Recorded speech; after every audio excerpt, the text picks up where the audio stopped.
Hello everybody, my name is James, hope you're doing well and welcome back to another video. And well, there's some major breaking news on the compression ratio. If you enjoyed the video, make sure to leave a like and subscribe for more Formula 1 content. Also make sure to follow me on Instagram and X at James's Pit Lane. I'll leave links in the description, but let's jump straight into the video. Now, as we know, over the winter, the compression ratio in the engine has been a major talking point. As we know, for 2026, it's been limited to 16.1 and is checked at ambient conditions. However, it's been widely reported and believed that Mercedes with their engine have found a way to increase the compression ratio when out on track when the engine is hot, and then be compliant with the rules when the compression ratio is checked at ambient temperatures. Now, while Mercedes rivals have been adamant that the potential gain on offer from the compression ratio triggers as much as 13 brake horsepower, which could be worth 3 to 4 tenths per lap, Mercedes disagrees, and team boss Toto Wolff said the gains had been blown out of proportion,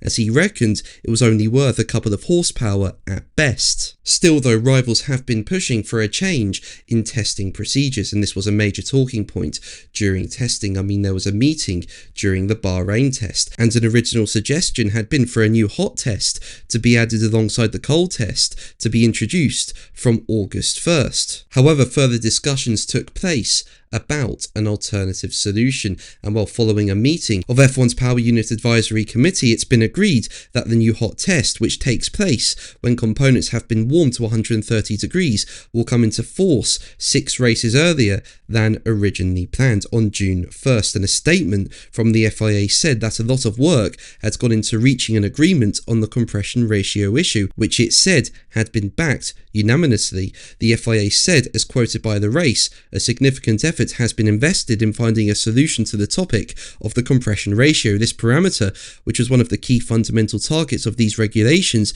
in order to attract newcomers to the sport, is limited in the regulations to 16.1, measured in cold conditions. The FIA has worked to find a compromise which determines that the compression ratio will be controlled in both hot and cold conditions from 1st June 2026, and subsequently only in the operating conditions 130 degrees Celsius from 2027 onwards. And the FIA's new rules from 1st June also rule out any trick designs that aim to exploit the compression ratio situation, with the updated regulations stating any component, assembly mechanism or integrated arrangement of components that is designed or functions to increase the compression ratio in operating conditions beyond 16 is prohibited. Now, the race say that Mercedes has been adamant that it will have no problem passing the additional test and that it will have no impact on its form, and that may explain why the vote was unanimous. But what will be of more importance to Mercedes rivals is the removal of the cold test for 2027, which means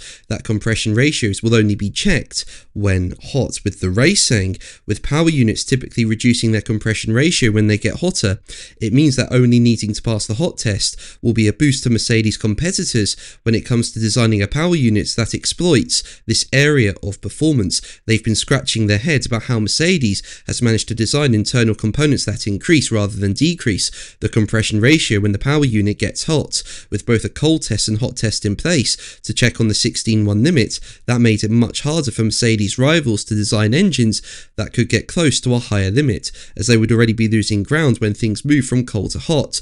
Now, with just a hot test, it means they have more of a leeway to target a higher compression ratio overall. So yeah, it really does look like Mercedes rival manufacturers have gained out of this situation. How do you think it will play out on track? Let me know in the comments below. But that's going to be the video from me today. Thank you ever so much for watching. Make sure to like and subscribe for more videos, and until the next one, take care